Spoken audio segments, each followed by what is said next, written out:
과일을 통해 역사를 이해한다고? 얼핏 엉뚱하게 들리는 과일로 읽는 세계사로 들어가 봅시다.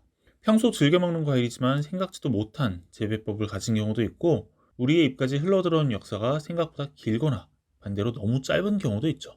아니, 과일에도 이렇게나 많은 비밀이 있었고 뜻밖의 이야기가 있었다니요.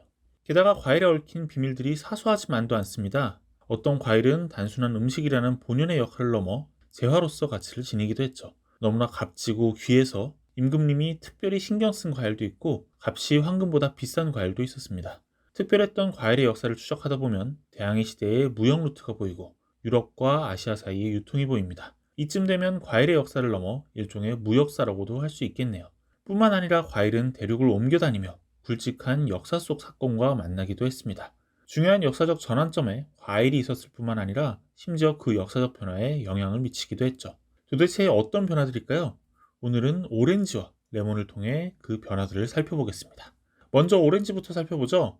뜬금없지만 오렌지는 르네상스의 시작과 맞습니다.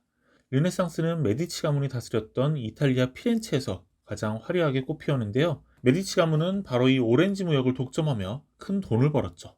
둘의 관계는 미술 작품 속에서도 찾아볼 수 있습니다. 15세기 말 산드로 보티첼리가 로렌초 메디치의 주문을 받아 그린 그림, 프리마베라가 그 주인공이죠. 그림 속에는 황금 열매가 열리는 나무숲이 있고 상업의 신 머큐리가 그 열매를 따는 장면이 그려져 있는데요. 이 과일을 오렌지로 추정하는 평론가들이 많다고 하네요. 보티첼리가 메디치 가문에서 주문한 그림에 굳이 오렌지를 그려넣은 이유는 무엇일까요? 아마도 메디치 가문의 수호신인 머큐리가 오렌지를 따는 모습을 그려넣음으로써 이들 가문을 축원하고자 했던 것으로 보입니다. 레몬도 있습니다. 1740년 영국과 스페인 사이에 전쟁이 발발했습니다. 영국의 조지 앤슨 해군 제독이 이끄는 함대는 아시아 태평양 지역에 위치한 스페인 식민지를 탈취하기 위해 세계 일주 항해를 떠나는데요. 1955명을 태우고 출발한 함대는 4년 뒤 634명으로 줄어 있었죠. 사망자 중 전투로 인한 전사자는 4명뿐, 나머지는 대부분 열병과 이질 그리고 괴혈병으로 인한 사망이었습니다. 하루빨리 괴혈병의 치료법을 찾아야 하는 상황. 군의관 제임스 린드는 체계적인 임상실험 끝에 치료법을 발견합니다. 괴혈병에 걸린 환자들을 6개 그룹으로 나누어 다른 처방을 했던 거죠.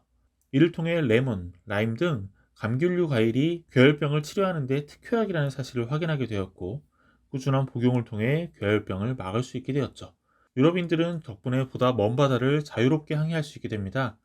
대항해 시대가 시작된 거죠. 이후 대항해 시대는 유럽 열강의 식민지 정책으로 연결되었으니 레몬 덕분에 이른바 서세 동점이 가능해졌다고도 말할 수 있겠네요.